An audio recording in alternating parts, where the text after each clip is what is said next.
entonces estábamos aquí, una disculpa, pero entonces continuando con el concepto, lo que estamos viendo es una variación entonces en la señal inicial del equipo.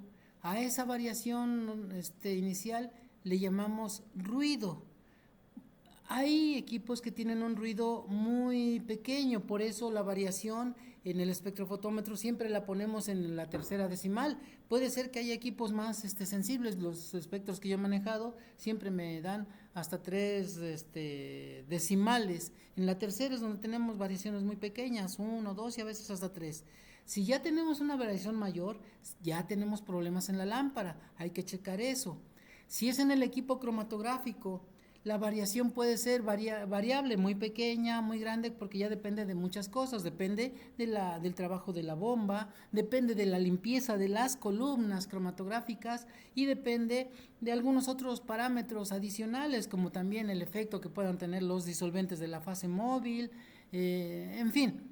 Y las mismas fuentes que ya mencionábamos, vibración en la mesa, una bomba hidroneumática, una compresora, en fin, todas esas son fuentes que nos pueden generar el ruido y podemos tener ruidos tan pequeños o ruidos muy amplios. Aquí lo importante es que su metodología, en su equipo, ustedes desde que están evaluando el desempeño de su equipo, chequen que su variación, que ese ruido que tengamos sea el más pequeño posible. ¿Para qué? Bueno, recordarán ustedes que tenemos métodos que nos permiten cuantificar analitos en cantidades muy pequeñas. Los métodos que se utilizan para cuantificar trazas, por ejemplo. Yo les puedo volver a reiterar una muestra en sangre donde quiero cuantificar un fármaco. Normalmente un fármaco en sangre son cantidades muy pequeñas después de una administración. Entonces esas cantidades de fármaco pequeñas a veces son tan pequeñas que después del tratamiento la cantidad de fármaco recuperado es muy baja, muy baja, tan baja que la señal producida por el analito, digamos, me voy a quedar aquí en la diapositiva que está aquí en la izquierda, a la derecha, perdón, puede ser tan baja como esta señal, la línea que está aquí en esta azulita, mientras que el ruido puede ser muy grande comparativamente. Entonces, vean ustedes, el ruido es muy grande y la señal del analito, aunque es relativamente grande, en su momento pudiéramos pensar que el analito me da una señal más pequeña que puede llegar a confundirse con el ruido. Y ese es uno de los dilemas o uno de los problemas que tenemos que evaluar.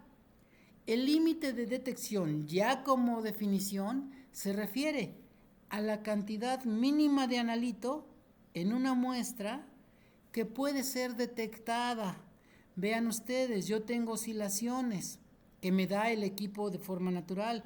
Cuando yo inyecto mi muestra me va a dar una señal, pero dependiendo de la concentración, esa señal va a ser pequeña o muy grande. No olviden que aquí se cumple o se tiene que cumplir la proporcionalidad. A mayor cantidad de muestra, mayor señal tengo que recibir, mayor respuesta. Entonces, si tengo una cantidad muy pequeña, obviamente la señal va a ser pequeña. ¿Pero qué tan pequeña? Pues hay un momento en que si la cantidad es, ahora sí, infinitamente pequeña, esa señal puede parecerse a la del ruido. Y entonces ya estamos llegando al límite donde mi equipo ya no puede distinguir la señal del ruido de la producida por mi analito. Por eso aquí definimos que el límite de detección, ahorita abreviado como LD, cantidad mínima de analito en una muestra que puede ser detectada, pero no necesariamente cuantificada. Entonces, nosotros generamos algo que llamamos relación señal-ruido. ¿Cuándo vamos a considerar que el equipo llegó a su límite de detección? Cuando el analito me genere una señal que sea 3 veces el tamaño del ruido. Por eso hace rato yo les estaba haciendo énfasis en el tamaño de la variación de la señal. Vean ustedes, voy a regresar otra vez al puntero y vamos a marcar. Me voy a quedar aquí en la ilustración de la derecha. Ven ustedes que tenemos oscilaciones, sí, son pequeñas, pero luego llega a ser una oscilación muy grande, llega a ese límite, luego para acá, hacia abajo y otra vez y así está, así está. Pero estamos viendo que la oscilación máxima llega a un valor máximo, a este, y también llega a un nivel mínimo. Ah, pues la ampliación de ese o la amplitud de esa variación es lo que nosotros vamos a llamar ruido. En unidades del eje Y, las unidades que tengan, unidades de respuesta, que muchas veces pueden ser incluso de milivolts, de miliamperes, generalmente milivolts, pero luego podemos transformar esos milivolts a unidades de absorbancia, de fluorescencia, de corriente, la respuesta de área, bueno, generalmente alguna respuesta que nos dé directo el equipo que estemos trabajando. Entonces, siempre vamos a hablar del límite de detección, va a ser aquella concentración, porque esta es una concentración, que me va a dar una señal que sea al menos 3 veces la señal del ruido. Vean ustedes, aquí tengo R. Ah, pues R la vamos a tomar desde ahí. Aquí está un tamaño de R, de aquí, aquí va una R. Otra R, por acá, 2R, 3R. Ah, eso es la señal que me produce la concentración de analito, que es al menos 3 veces la señal del ruido. Entonces, es muy importante que nosotros aprendamos a determinar la señal del ruido, la amplitud del ruido. ¿Cómo lo hacemos? Pues dependiendo del equipo.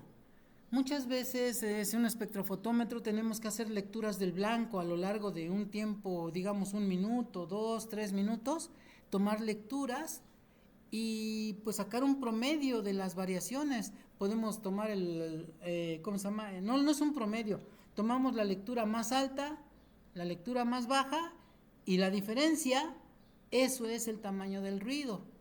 En un cromatógrafo de gases, en un cromatógrafo de líquidos, es todavía más fácil porque ahí, pues como estamos dejando pasar la línea base, podemos hacer ampliaciones, aprovechando ahorita que tenemos las computadoras, podemos hacer ampliaciones y entonces en el intervalo donde va a salir mi analito, ahí tomo la amplitud ay, Dios mío, tomo la amplitud de la variación del ruido y entonces ya lo puedo definir. Yo puedo tomar la variación del ruido y ya con eso podemos tomar lo que es la medición de mi ruido. Podemos inyectar 5, 6, 7 blancos, a veces lo hacemos hasta con 12 blancos. Y entonces tomamos esas amplitudes en unidades del eje X, del eje Y, en esas unidades. Y ya nosotros hacemos un promedio de la amplitud del ruido y ya luego después lo multiplicamos por 3. Eso nos va a dar la altura máxima que nos debe de dar la señal del ruido para un límite de detección. Aquí el límite de detección se abrevió como LOD en inglés. Entonces, ¿qué hacemos? Es necesario que el equipo identifique la señal del ruido de cualquier otra señal producida por la presencia de una cantidad mínima de analito. Entonces, nosotros tenemos oscilaciones. Aquí están las oscilaciones. Medimos el intervalo desde, desde el valor más alto hasta el valor más bajo. Lo restamos y eso me va a dar el valor de R. Nivel superior, le voy a poner aquí L superior. Disculpen si lo pongo así, es que no me ayuda mucho el ratón. Voy a iniciar otra vez. Límite superior, que sería la lectura del límite por la parte de arriba en las unidades del eje Y, menos el límite inferior,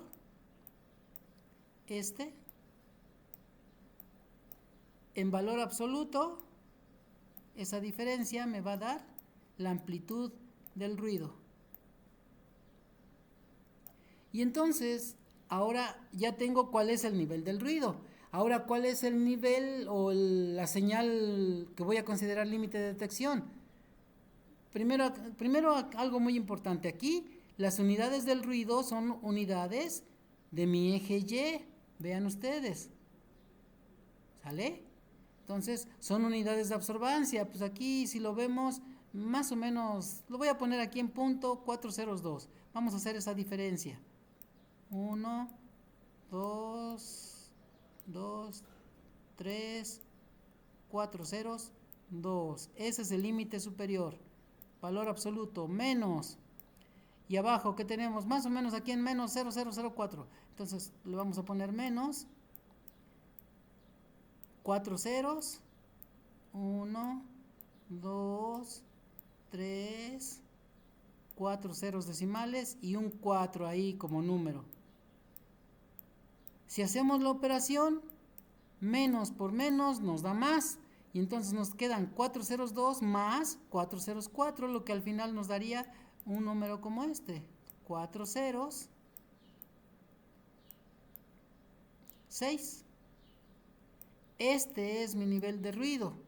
Entonces, ¿cuál es la señal en respuesta mínima para que considere yo donde va a alcanzar o vamos a llegar a la ¿cómo se llama?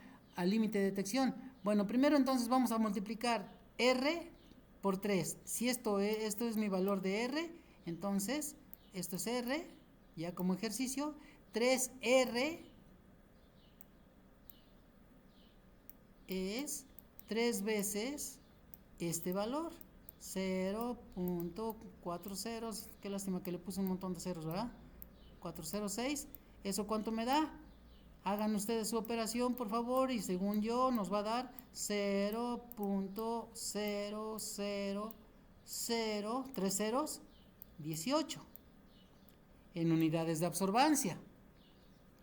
Entonces, si ponemos eso a partir del 0, aquí, 00018, vean ustedes, estaría un poquitito aquí arriba de 0014, un poco arriba.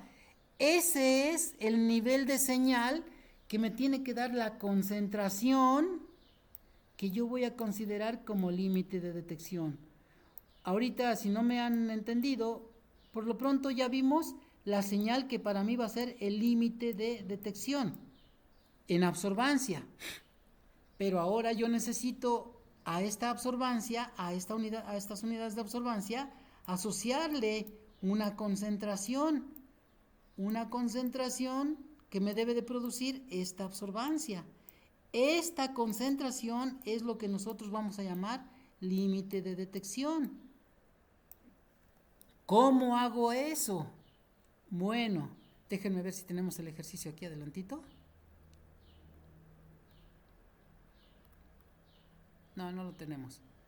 Ok, pero vamos a plantearlo de la siguiente forma, nada más para que se den ustedes una idea de cómo podemos determinar un límite de detección. Hay varios criterios, yo les voy a enseñar aquí al menos 2, pero vean ustedes, generalmente voy a tomar este espacio, ustedes tienen una curva de cuantificación, esa curva tiene 5 niveles, 1, 2, 3, 4, 5 concentraciones. Esta concentración es la más baja en su curva de cuantificación. Le voy a llamar concentración 1. Esta tal vez va a ser la concentración 5. Esa es la curva que donde yo tengo mi curva de cuantificación total. ¿Sale? A partir de la concentración 1, aquí, que tiene asociada una absorbancia, lo voy a poner absorbancia, vamos a darle un valor X, le voy a poner 0.1, tiene asociada una absorbancia de 0.1. ¿Qué voy a hacer o qué puedo hacer? Puedo hacer diluciones. ¿Cómo? Como ustedes quieran, tomen esa concentración mínima y entonces preparen soluciones en diferentes proporciones. Vamos a suponer concentración 1 dividido entre 2. Eso me llevaría a tomar mi concentración 1, mi solución, tomo 1 mililitro, le pongo otro mililitro y ya tengo esta dilución, ¿no? Esta, que me da una concentración de la mitad de la primera. Y me sigo haciendo diluciones así. Entonces, hacia abajo, un montón de diluciones a la mitad. Un montón, un montón. Cuando yo lea cada una de estas soluciones, cada una me va a dar una absorbancia. Pero es obvio que esa absorbancia va a ser menor que la de la concentración 1. La concentración 1 tenía una absorbancia de 0.1, según lo que platicamos ahorita. La que sigue, pues de 0.05. Si hay proporcionalidad, vamos a pensar que eso es lo que me da a la mitad, ¿verdad? Más o menos a la mitad. La que sigue 0.025, la que sigue 0.0125, y así seguimos diluyendo, diluyendo, diluyendo, hasta que yo voy a llegar a una concentración que me va a dar una absorbancia muy parecida, muy parecida. Bueno, aquí es una absorbancia, no es igual, ¿eh? Una concentración X muy diluida que me va a dar una absorbancia muy parecida a la que es la absorbancia de mi límite de detección. Y entonces ahí es donde esa concentración es mi límite de detección. A esta forma de determinar límites de detección le llamamos el criterio de las diluciones. Lo podemos hacer con diluciones partiendo del punto más bajo de la curva. Hacemos diluciones 1 a 2, 1 a 5, 1 a 10, la que ustedes pretendan. En este caso, como son muchos ceros, nos conviene una de 1 a 10, ir bajando, para que la absorbancia también vaya bajando. Si lo quieren ver un poco más ilustrativo, déjenme pasar y a ver si no me hace ninguna barbaridad la máquina. Lo podemos ver con una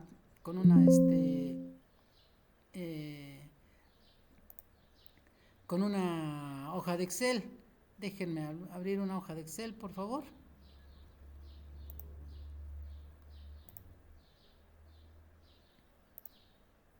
Y entonces decíamos, voy a ponerlo aquí,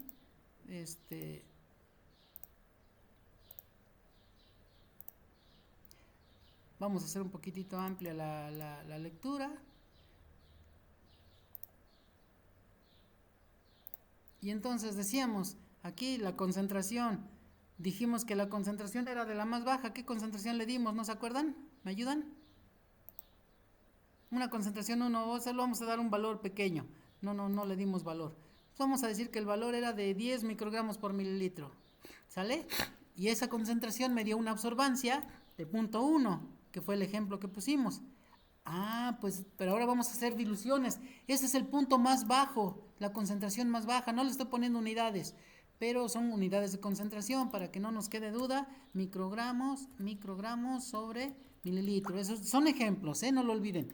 Pero tenemos el punto más bajo de la curva. A partir de aquí vamos a hacer diluciones. Entonces voy a preparar diluciones a la mitad, según yo, como lo planteamos. Va a ser entonces una solución que tenga una concentración de la mitad. ¿De cuánto? De 5. La que sigue, una de 2.5. Y así hasta abajo. ¿Cuántas concentraciones? Pues las que sean necesarias. Para que entonces mi absorbancia, voy a suponer, si cumple la ley de Beer, a menor absorbancia, menor concentración, menor absorbancia. Si cumple la ley de Beer de manera proporcional, pues esa absorbancia, pues entre 2. Vamos a pensar que así se comporta, Eso depende de mucho de cada analito. Pero vean ustedes, yo voy disminuyendo la concentración, obviamente la absorbancia, en donde tenemos una absorbancia de 0.3018. Aquí ya tengo 307, 303. Vean ustedes, en esta dilución ya tengo una concentración. Si son microgramos, aquí ya son 600 nanogramos, 300 nanogramos, 150 nanogramos, 70 nanogramos, alrededor de 40 nanogramos y aquí alrededor de 20 nanogramos. En esta ya me está dando una absorbancia muy parecida a lo que fue mi límite de detección, ¿sí? Y entonces a esta es a lo que le llamamos límite de detección. En inglés le ponen LOD. Entonces, esta concentración, una cosa bien clara, los límites de detección y de concentración esos límites son concentraciones. ¿Sale? Aunque el ruido lo hayamos obtenido en unidades de absorbancia. Un poquito quiero hacer esa aclaración para que no tengan dudas. Entonces, cuando yo hable de límites de detección y de cuantificación, son soluciones que tienen una concentración como tal. Nosotros vamos a buscar ese límite, esta concentración, por eso partimos de un valor de absorbancia. ¿Cuál es el que buscamos? Pues 3,018, ¿no? A partir del valor del ruido. Entonces, esa es una forma, ese es un criterio. ¿Alguna pregunta hasta aquí, jóvenes?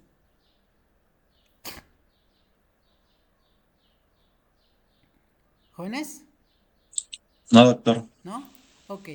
Voy a dejar de presentar el Excel y nos vamos a la presentación otra vez. Pero déjenme poner la presentación, el PowerPoint de presentación, ahora sí ya. Vamos a compartir. Ahí está. Entonces, no olviden, el límite de detección se refiere, bueno, primero entendamos, ¿no? Que cuando nosotros determinamos el ruido, a partir del ruido determinamos el nivel máximo que queremos de ruido, 3 veces el nivel de ruido. Es lo que llamamos el nivel de señal, o de la relación señal-ruido, 3 veces el ruido. Entonces, ya que tenemos 3 veces el ruido, determinamos el ruido máximo o la señal máxima que nos tiene que dar la concentración que va a ser mi límite de detección. Eso lo hacemos multiplicando el intervalo del ruido. 3 veces el ruido me da 3,018 en este caso, pero ahora tengo que asociarla a una concentración. ¿Cómo lo hago? Pues con las diluciones a partir del punto más bajo de mi curva, puedo hacer diluciones tantas como lo vimos en el Excel. Hago la dilución y leo, hasta que obtenga una absorbancia muy cercana al nivel que me dio la multiplicación de 3 veces el ruido. Pero no olviden, el límite de detección es una concentración. Hay otro criterio que vamos a ver ahorita. Hay un criterio que se le conoce como intercepto, o la relación del intercepto y la pendiente. Ustedes generalmente cuando evalúan el sistema o de cuantificación, lo que preparan son curvas en solución, curvas en metanol, en acetonitrilo, en agua o un disolvente que no interfiere. Entonces, eso que llamamos curvas de sistema, que generalmente hacen 2 o 3 curvas por día, a partir de ahí pueden también determinar su límite de detección. ¿Y cómo lo hacemos? Bueno, muy sencillo. Toman, ya ven que por cada curva obtienen la pendiente, el intercepto y el coeficiente de correlación. Cuando están evaluando la linealidad, el coeficiente de correlación les tiene que dar de mínimo 0.99. Como son 3 curvas o 2 curvas mínimo, ustedes pueden sacar una pendiente promedio y una desviación estándar del intercepto. Un promedio del estándar intercepto. Ahorita creo que lo podemos hacer. Aquí traemos aquí venimos explicando el método de las diluciones que platicamos al inicio. Déjenme ver si aquí tenemos un ejemplo. Vean ustedes. Voy a sacar esta tabla y se las caray, yo creo que sí puedo enviárselas por WhatsApp. Permítanme tantito. ¿Dónde está el WhatsApp? Sí, aquí está. Ok. Voy a sacar la tabla. ¿Dónde está la validación?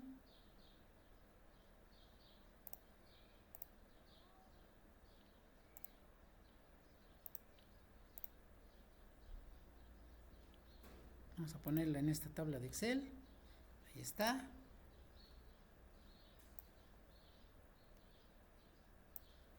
Un poquito. Vamos a disminuir el tamaño de la letra. Ahí ya se ve más decente. Déjenme guardar este archivo. y lo vamos a poner en el escritorio y le vamos a dar la fecha de hoy. 10.04, no, perdón, 10.04 2026 y se los traslado al chat con el que hemos estado trabajando creo que la mayoría están en nuestro grupo de tutorías, ¿verdad? Entonces ahí lo vamos a trasladar.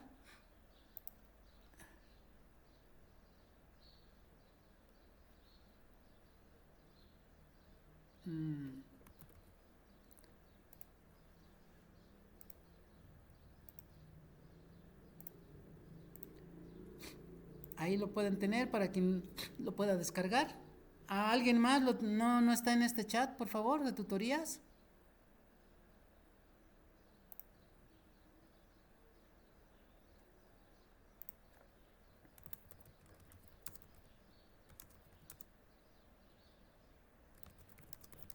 ¿A alguien no le llegó?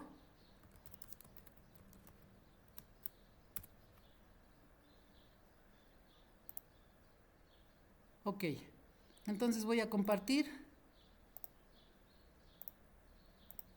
y ahí está el archivo de Excel con el que podemos trabajar. ¿Cómo se obtiene el nivel del ruido con el criterio del intercepto y la pendiente? Bueno, aquí están las tres curvas de la evaluación de linealidad del sistema, son esos. Las curvas van de 0.5 nanogramos hasta 50 nanogramos, ahí es una concentración un poquito baja. Pero para cada una obtuvimos la pendiente, el intercepto y el coeficiente de correlación. Bueno, aquí salieron muy bonitas, ¿no? Están excelentes, sin mayor problema.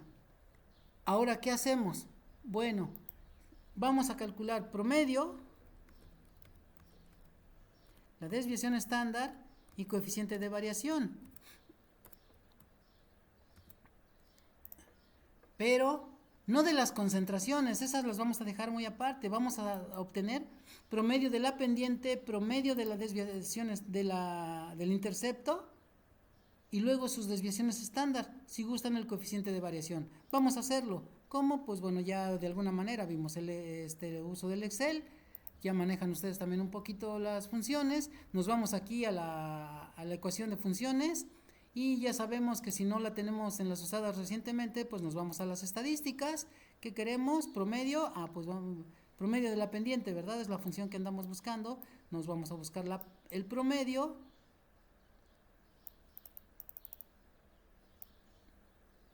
Pendiente, es el promedio, estamos buscando el promedio. Aquí está, promedio, le damos a aceptar y queremos el promedio de las tres o de las dos curvas que corrimos ese día, le damos a aceptar. La desviación estándar, vamos a utilizar también la función de desviación estándar, la buscamos en las estadísticas. En español vamos a tomar esta desviación estándar A, desves A, y le damos enter y las muestras que vamos a utilizar para el cálculo de la desviación estándar y aceptar. Y pues el coeficiente de variación, que ya sabemos que no es más que dividir la desviación estándar entre la pendiente por 100. Esa evaluación pues ya es muy común para nosotros, ya hicimos esto, ya calculamos promedio, desviación estándar para la pendiente de las curvas de linealidad. Ahora vamos a copiar nada más para calcular promedio y desviación estándar, pero ahora del intercepto. No se preocupen por las variaciones, esto si quieren mejor no lo calculen porque si no se van a angustiar y les va a dar miedo. No pasa nada porque no lo necesitamos. Pero ahora, ¿qué nos dice la ecuación del promedio y la pendiente? Por ahí vieron ustedes una ecuación que pasé muy rápido.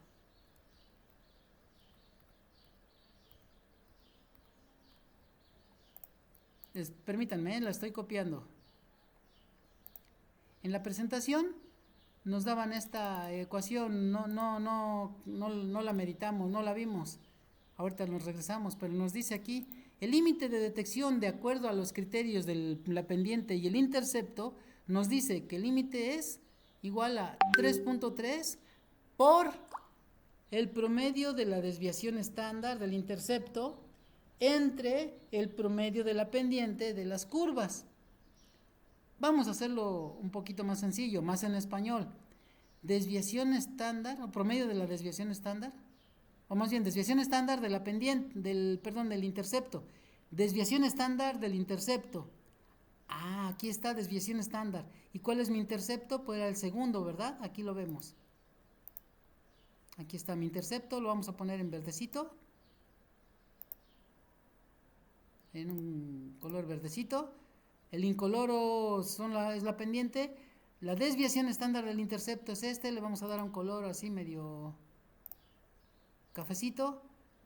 Y luego, ¿qué más nos pide? ¿Cómo se llama?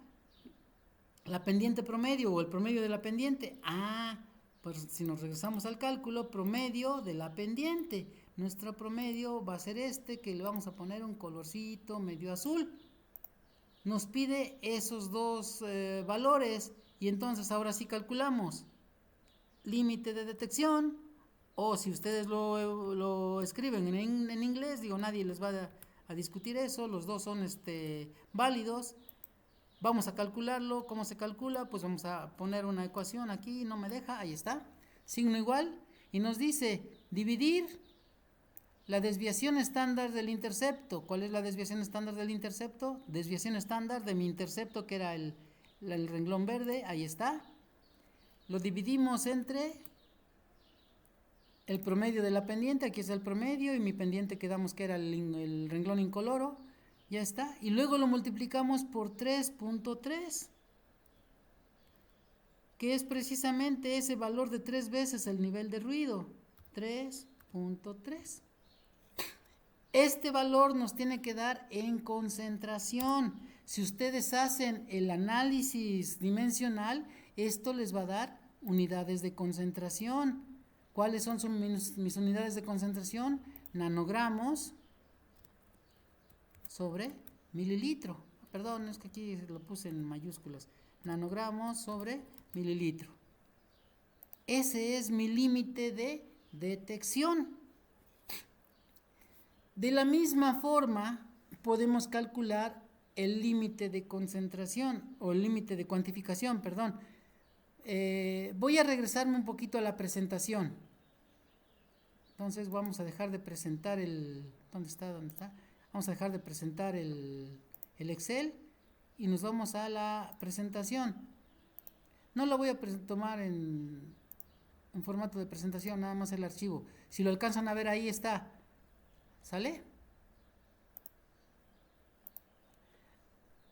Entonces estábamos trabajando aquí, donde estábamos determinando el nivel de ruido, y para el límite de detección teníamos que multiplicar 3 veces el ruido para poder determinar el límite de detección. Por el método de las diluciones, pues ya vimos, asociamos este nivel de ruido a una concentración a través de diluciones. Y entonces, con el criterio de las pendientes, pues tomamos las curvas y aquí está la ecuación que pasamos al Excel. Entonces, ¿qué nos dice el criterio de las pendientes? De las curvas de linealidad, bueno, en este caso son 3. Cuando ustedes lo hacen 3 curvas por día, pueden hacerlo 2 curvas por día, pero al final son varias curvas de linealidad. Se determina la pendiente promedio o el promedio de la pendiente, la desviación estándar del intercepto y el límite de detección. ¿Cómo? Pues como lo hicimos ahorita, ¿no? Dividiendo la desviación estándar del intercepto entre la pendiente promedio y lo multiplicamos por 3.3 y nos da el límite de detección. ¿Qué hay para el límite de cuantificación? Realmente este es el método que ya les había mencionado, el de las diluciones, con el que lo vimos con el Excel. El límite de cuantificación, ahora el nivel ya no es de 3, ahora es de 10, se hace exactamente igual, ya sea por el método de las diluciones, en el Excel que teníamos, déjenme ver, bueno, ahorita nos vamos para allá, vamos a ver las diapositivas, límite de cuantificación, LQ o LC, como lo quieran poner en algún momento, las abreviaturas, pues depende de en qué idioma estén trabajando, ¿verdad? LC para español, LQO para inglés, entonces como quieran, no hay mayor problema, pero siempre va a ser, ahora en vez de 3 va a ser 10, con el nivel con el criterio de las diluciones, un nivel de señal ruido de 10:1, y aquí está la ecuación con el criterio de la pendiente y el intercepto. En vez de multiplicar por 10, multiplicamos por 3.3, ahora multiplicamos por 10 y ya nos da el límite de cuantificación. Ahorita lo vamos a hacer y ya vamos a compararlo con los valores de la curva. Entonces aquí viene el método de las diluciones, aquí está la tabla y creo que era lo que teníamos ya en la presentación. Voy a dejar de presentar y nos vamos al Excel.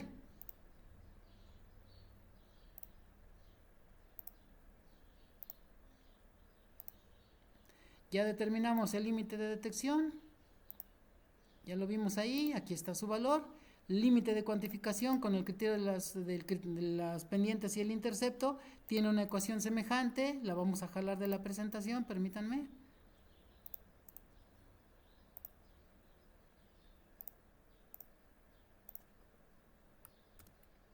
Aquí está, 10 veces el valor del promedio del intercepto, de la desviación estándar del intercepto y la pendiente promedio, que prácticamente son los mismos valores que tenemos aquí, el cafecito y el azul, pero ahora le vamos a llamar límite de cuantificación, límite de cuantificación en inglés. ¿Y cómo lo calculamos? Pues lo calculamos igual, metemos la ecuación con un signo igual, vamos a dividir la desviación estándar del intercepto entre la pendiente promedio y lo vamos a multiplicar ahora por 10, ya no por 3.3. Claramente me da un valor más alto. Vean que para el límite de detección me da 0.07 para nanogramos por mililitro. Para el límite de cuantificación me da de 0.23, también en nanogramos por mililitro. Y ahora, ¿qué hay de estos valores en relación a la curva? Bueno, se supone que esta es mi curva de cuantificación, vean ustedes. Mi curva de cuantificación comienza en 0.5 nanogramos por mililitro. Ese es el nivel más bajo. El límite de detección es de 0.22, según lo que estamos viendo aquí. O sea, es una concentración más abajo o por fuera de mi curva.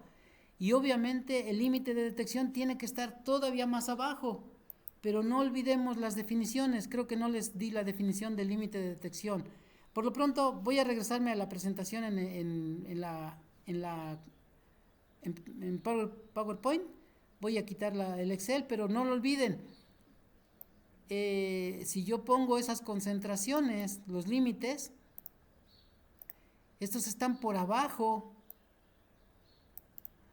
del último pico, del último, ¿cómo se llama? De la última solución. De la última solución de mi curva. La curva es de 0.5, la última concentración, pues desde 0.5, acá me está dando de 0.23 y aquí me está dando de 0.07 para el nivel de detección. Esto más bien va acá, porque estamos hablando de concentraciones. Esto va aquí, así. Lo que quiere decir que los límites de detección y límites de cuantificación tienen que estar por abajo del último punto la concentración más baja de mi curva de cuantificación. Entonces ahorita sí ya me regreso. Voy a dejar de presentar. Vámonos a la presentación de PowerPoint. Aquí. Y entonces nos vamos a las curvas. Vean ustedes. Aquí. ¿Dónde están? Acá. Aquí. Vamos a hacer un poquitito más grande esta curva. Vean ustedes que tenemos el rango dinámico. ¿Qué era el rango dinámico? Pues es la concentración mínima que nosotros podemos medir, ¿se acuerdan? La concentración más baja que podemos medir hasta donde empezamos a tener problemas de saturación, problemas de sensibilidad y problemas de saturación. Bueno, aquí un poquito nos ilustra lo que es el rango dinámico, donde hay proporcionalidad. Aquí se ve la proporcionalidad. Mi curva o mis valores de curva, chicos,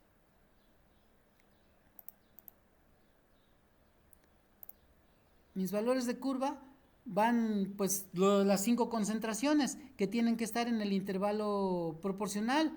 Acá decíamos, la más baja es de 0.5 nanogramos por mililitro, lo que me quedaba por aquí más o menos, donde se ve el cursor. Déjenme ponerlo, es que no me da las opciones de cursor, no me deja escribir. Voy a dejar de compartir, vamos a ponerle en modo presentación, a ver si así mejora un poquito. ¿Ya? Vamos a compartir la presentación. Es todo un pequeño show aquí, pero bueno.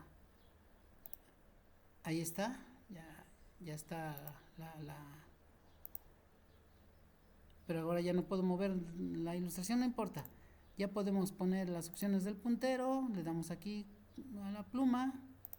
Y entonces, no olviden, rango dinámico era cuando en la parte alta tenemos problemas por saturación. En la parte baja, cuando ya no podemos leer. Y entonces el rango dinámico es desde la concentración más pequeña que podíamos tener hasta la parte más alta, siempre que hubiera una proporcionalidad de la respuesta con la concentración. Todo ese intervalo lineal. En ese intervalo yo elijo mi intervalo de trabajo, mi concentración más pequeña, mi concentración más alta, pero en mi curva de trabajo. Ese es mi intervalo de trabajo. Pues mis límites de cuantificación y de detección tienen que estar por abajo de la concentración más baja de mi intervalo de trabajo, si ustedes lo ven así. Pero algo que no les enfaticé es ¿qué es el límite de cuantificación por definición? Vamos a verlo, límite de cuantificación. Aquí lo tenemos, límite de cuantificación, vamos a leerlo. Dice, es cantidad mínima de un analito que puede ser cuantificada con adecuada precisión y exactitud. O sea que el límite de cuantificación tiene que ser evaluado con precisión y exactitud. Ahí no hay vuelta de hoja. O sea que mi límite de cuantificación tenemos que poderlo cuantificar con precisión y exactitud. Por ello podemos ponerlo aquí. Bueno, puede estar en cualquier en cualquier parte del intervalo de trabajo, Mi intervalo de trabajo lo puedo dejar ahí, lo puedo poner más abajo, según mis necesidades. Lo que sí es cierto es que la concentración mínima, si coincide con el límite de cuantificación, tiene que poderse evaluar y ser preciso y exacto. Pero ¿qué es ahora el límite de detección? El límite de detección, vamos a leerlo, aquí está, cantidad mínima de analito que puede ser detectado pero no necesariamente cuantificado. Entonces son 2 definiciones bien importantes. Los límites de detección y de cuantificación siempre van a quedar por fuera de la curva, generalmente, por la parte de abajo, pero se deben de distinguir del ruido definitivamente. El límite de detección, 3 veces el ruido, el límite de cuantificación mínimo, 10 veces el nivel de ruido. Y el límite de cuantificación muchas veces puede coincidir con el límite más bajo, con la concentración más baja de mi curva. ¿Estamos? Y hay varios criterios. Aquí una disculpa, no es LQO, es LOQ, se me fue. Pero los límites son concentraciones, y las respuestas son las que tenemos que medir en relación al ruido. Entonces, podemos hacerlo con el criterio de las diluciones o podemos hacerlo con el criterio del intercepto y la pendiente. Ustedes van a decir, pues con el criterio del intercepto y la pendiente es más fácil y más rápido. Bueno, eso sí es cierto, nadie lo va a negar.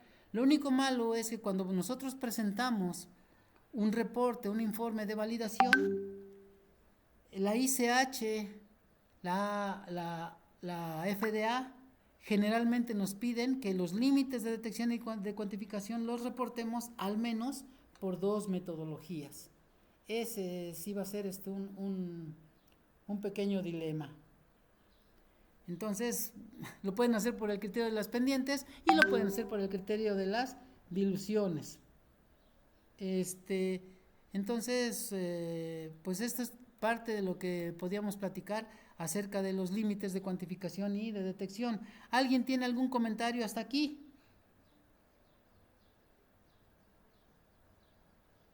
¿Jóvenes?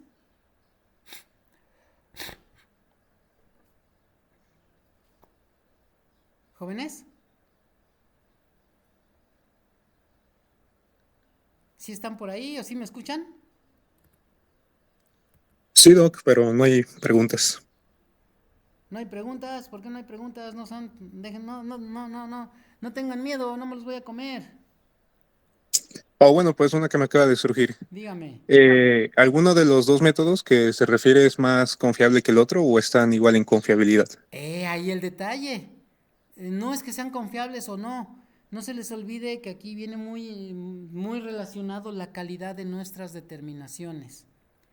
El hecho de que hagamos una buena dilución, de que yo pueda leer en un equipo de forma adecuada, y eso me lleva a que yo esté calificado, que yo esté preparado para preparar bien las diluciones. A veces no sabemos aforar, a veces no sabemos preparar bien ¿cómo se llama? O manejar bien la micropipeta. Y entonces se entendería que cualquiera de las metodologías que yo utilice, los límites deben de coincidir. Digo, límite de detección por diluciones, límite de detección por criterio de las pendientes, deben de coincidir. Tal vez no sean tan iguales, pero sí muy semejantes. A eso voy. Y para que sean semejantes, tendrían que ser obtenidos con trabajo de calidad, con resultados de calidad, con respuestas que me da mi equipo de calidad. O sea, un trabajo analítico muy bien preparado, muy bien hecho, ¿no? Y eso me lleva a que, bueno, mi equipo funcione bien, que mi analista esté preparado, que mi metodología esté adecuada. Entonces, en esos sentidos, no debe de haber muchas diferencias. Por eso la validación, pues, es muy estricta, muy rigurosa.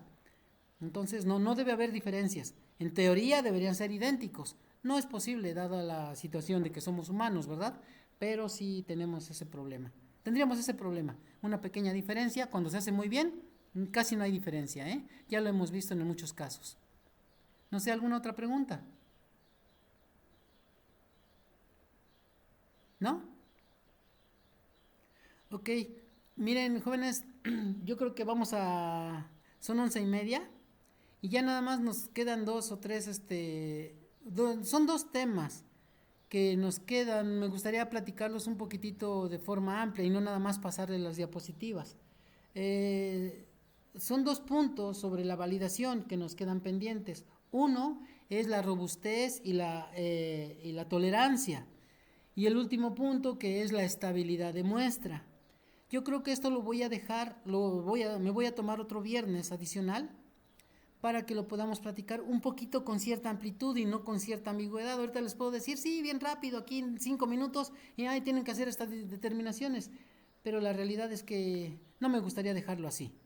Lo que sí es que, si no tienen inconveniente, vamos a programar la siguiente fecha de Viernes de Ciencia, todavía con un poco de validación, para terminar de llenar o de revisar estos dos conceptos y complementar pues todas las presentaciones anteriores con lo que son el criterio de ¿cómo se llama?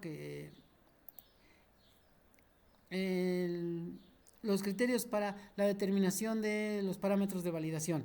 Entonces, si ustedes no tienen inconveniente, estaríamos trabajando con esta parte 6, la robustez, que es la robustez, que ya son algunas determinaciones nada más, como les digo, es un poco de plática, tolerancia y estabilidad. Y al final, pues ya nada más aclarar un poco el hecho de el protocolo de validación y el informe de validación, que son documentos muy importantes. Nos llevaríamos alrededor de 40 o 30 minutos. Y adicionalmente vamos a tener la presentación de un tema, de pues ahora sí que de un invitado que nos va a hablar de un tema un poquitito fuera de la analítica, pero que ya aceptó hacer su presentación el próximo viernes. Entonces, pues voy a reiterarlo, vamos a dejar esta última parte, nada más para resaltar o terminar de exponer los parámetros de validación y que tengan una idea un poquito más amplia sobre los puntos que nos hacen falta, de qué tratan y que no sea muy a las carreras, y podamos también recibir a un invitado la siguiente semana. Ya por ahí les dejaremos saber con los anuncios cuál es el tema que nos va a traer este invitado en su ponencia, y pues esperamos contar con su asistencia. Entonces, pues no sé si alguien tenga alguna duda, alguna pregunta, alguna sugerencia. En relación a la falla, ahorita voy a revisar que se hayan grabado las 2 etapas de la presentación para que pueda subirlo al menos en 2 partes la sesión de hoy. Y la tengan disponible en el canal de YouTube. Y bueno, pues seguirles haciendo la invitación, visiten nuestras publicaciones, no nada más tenemos Viernes de Ciencia, tenemos algunos otros temas relacionados a la cuestión analítica, un poco a la cuestión matemática. Sí me gustaría que pues nos ayuden a compartir con sus conocidos, que nos ayuden a alimentar un poco más las visitas a nuestro sitio, y pues les agradecería mucho esa parte. Entonces, de momento, pues si no tienen inconveniente, aquí podemos dar por finalizada la presentación. Todavía reitero, ¿hay alguien que quiera hacer alguna pregunta?